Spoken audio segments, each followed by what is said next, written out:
Thank you very much. I found this panel really very interesting and stimulating. So I'd like to thank you all for having been with us with this prestigious event. I'd like first of all to thank the Enel Foundation, all the team, and of course Mr. Armani for, let's say, the trust in our institution and this partnership which we give a very significant value.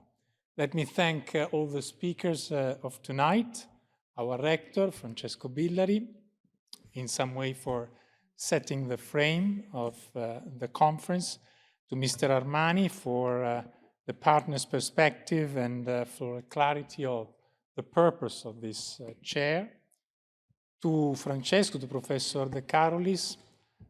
Congratulations, Francesco. As you know, the endowed chair is the most prestigious kind of, let's say, award recognition that we have for our faculty at Bocconi. So really, congratulations, and thank you for the lecture that you delivered, because I think that this has been very stimulating in explaining the integration between the macro and micro perspective in these very relevant issues.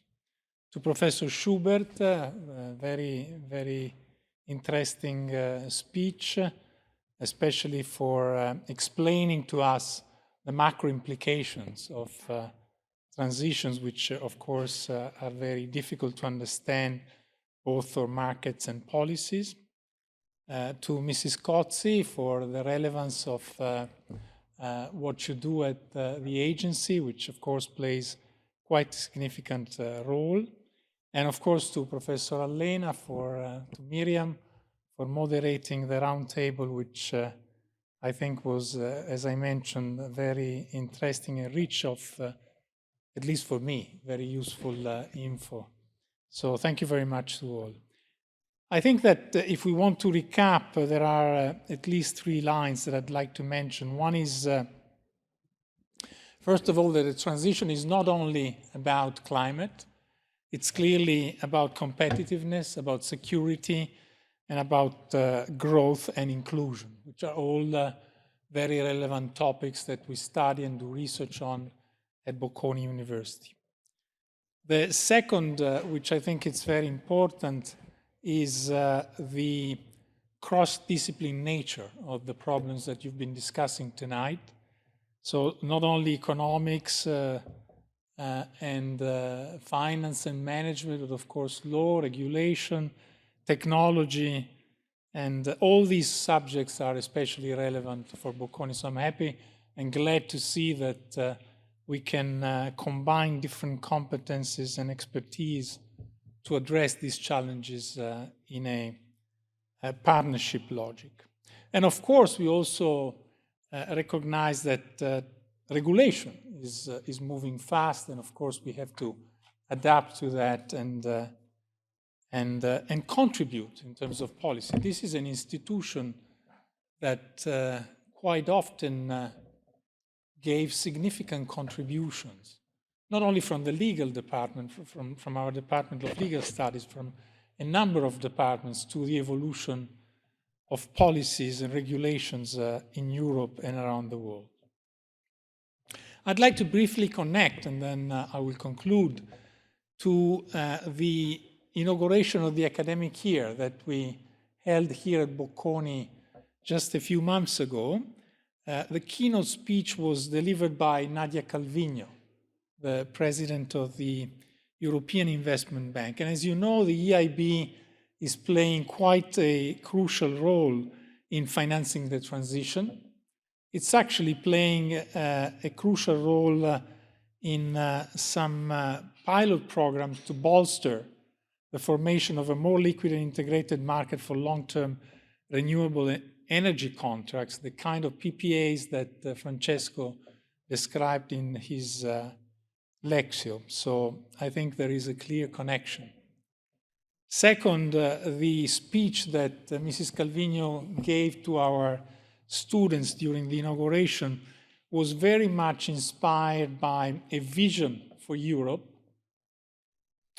that indeed the speech was actually titled "Time to Make Choices."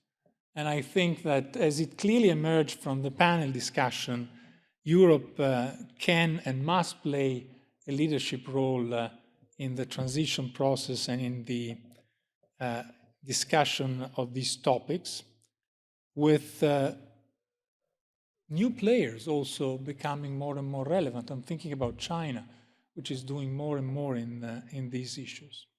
So I think that the new Enel Foundation chair at Bocconi fits very well with this commitment, rigorous analysis that informs choices, and it's clearly partnership-based and policy-oriented, which is what we aimed at here at Bocconi.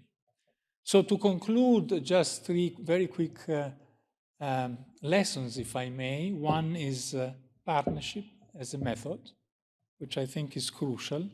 In this very specific case, an academic institution with a very applied foundation, which is, by the way, the foundation of the largest Italian company, listed company, which is one of the few truly international groups of our country. And in this, if I may, there is some similarity with our university, a truly European and international university. Second, talent, which is a multiplier, the way you see it and we see it. And I expect that this will generate courses, projects, cases that will leverage on the abilities and competences of our students at all levels. And finally, Europe can lead if we circulate ideas and discuss and implement projects together. So if I may, I will consider this chair a success if we generate together projects that we launch together, students trained and decisions improved thanks to this chair. So once again, thank you all for having been together tonight at this important event. Thank you.